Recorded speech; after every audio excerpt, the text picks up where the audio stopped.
ہم ایک آج ایسے سمے پہ پائے ہیں کہ ہم دیکھتے ہیں اس کی جاتی کیا ہے، اس کا دھرم کیا ہے. اب جاتی دھرم دے کر یہ گائے بھینس تو نہیں ہے کہ اس گائے کی جو ماں تھی وہ 4 کلو دیتی تھی کہ 15 کلو. یہ تو پالیٹیشین ہے بھائی. اس کی پرفارمنس دیکھو. وہ الیکشن لڑاتا ہے تو اس کا وچار اس کو تولو کیا ہے.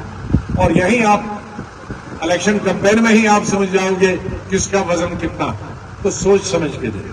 ہمیں ایک اور بڑا مسئلہ ہے جو مہاراجا ہری سنگھ جی نے ہم کو دین دی تھی. میں نے پارلیمنٹ میں بھی کہا اور اچھا کیا میں نے بتایا کہ 90% ہمارے بلکہ 95% پارلیمنٹرین کو یہ معلوم ہی نہیں تھا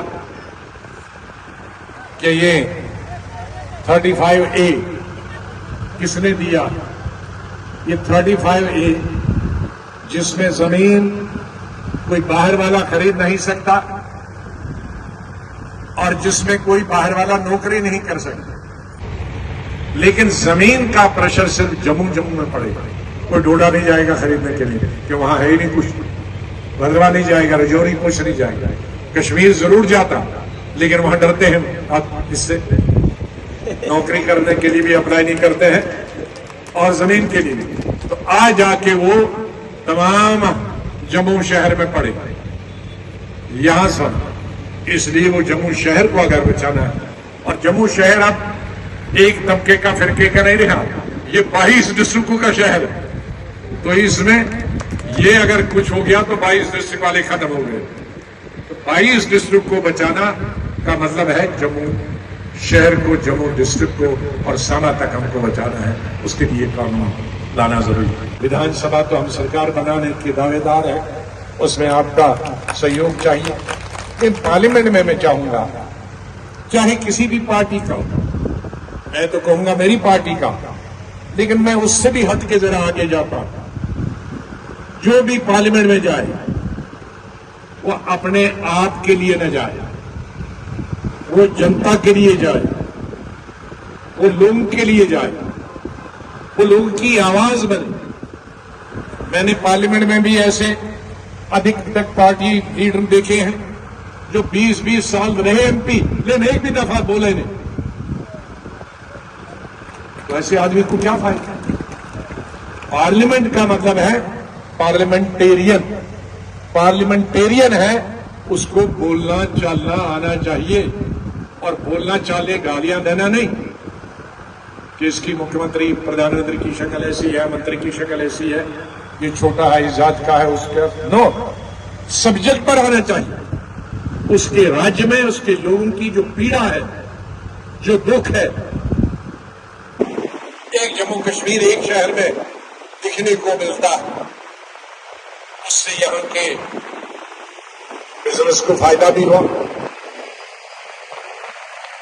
اگر ایک دفعہ یہ لوگ نہیں آئیں گے تو یہاں میں جیسے انہوں نے بتایا کہ میں ہمیشہ سال میں اس سال مس ہو گیا 2 سال سے سٹی چوک سے نکلتا ہوں، اندر سے اور اوپر نکلتا ہوں پیدل چل کے جاتا ہے. آدھے گھنٹے کے لیے نکلتا ہوں، 5 گھنٹے کے بعد. تو کہتے ہیں جی ہمارا اصلی بزنس تو نومبر کے بعد ہی چلتا، ورنہ تو ہم مکھیاں اڑاتے ہیں پوری گرمیوں میں. کہتے ہیں جب چناؤ ویلی سے آتے ہیں، پیل پنچال سے آتے ہیں، کشمیر سے آتے ہیں تو ہماری بزازی بھی بکتی ہے، ہمارا چاول بھی بکتے ہیں، ہمارے چنے بھی بکتے ہیں، ہماری دال بھی بکتے ہیں، ہمارے جوتے بھی بکتے ہیں، ہمارے کپڑے بھی بکتے ہیں. بزنس کے حساب سے ٹھیک ہے. ہوٹل والے کا بھی بزنس چلتا ہے، دکاندار کا تو چلتا ہی ہے، 30 سال والے کا بھی چلتا ہے، ٹیکسی والے کو بھی چلتا ہے، کرائے والوں کے مکان بھی کرائے پہ جاتے ہیں چھوٹے بڑے. لیکن اس میں پانی اور بجلی پہ بھی پریشر آتا ہے. تو ایک طرف سے فائدہ ہے، دوسری طرف سے نقصان ہے. بجلی اور پانی جو صرف یہاں آبادی کی تھی اس میں زیادہ لوگ شریک ہوئے. شکر ہے کہ گرمیوں میں وہ اپنے اپنے علاقوں میں جاتے ہیں تو اس وقت پانی اور بجلی پر کم پریشر پڑتا ہے. اگر گرمیوں میں یہاں بیٹھتے ہیں تو پھر بہت مشکل ہوتا ہے. تو ابھی جموں میں ترنت میں دیکھتا ہوں، میں نے اس سے پہلے بھی کئی میٹنگ میں بتایا کہ ابھی ہمیں دکھتا ہے گورنمنٹ کو ذرا فور سائٹڈنیس ہونی چاہیے، دور درشتی سے دیکھنا چاہیے. جب پانی ختم ہو جائے تب یاد آ گیا اب کیا کریں، تب جانا پڑے گا چناب وہاں اخنور، اور وہاں سے بھی گڑوں میں لانا پڑے گا یا ٹینک سے لانا پڑے گا، کیونکہ تبھی میں تو دکھتا نہیں ہے پانی، جون تک تو بالکل ہی نہیں ہوگا. اس کے لیے علاج کا پرماننٹ علاج میں سوچتا ہوں اس کا کہ اخنور سے جو نہر ہے چناب کی وہ الگ آ جائے، وہ اوپر سے آئے.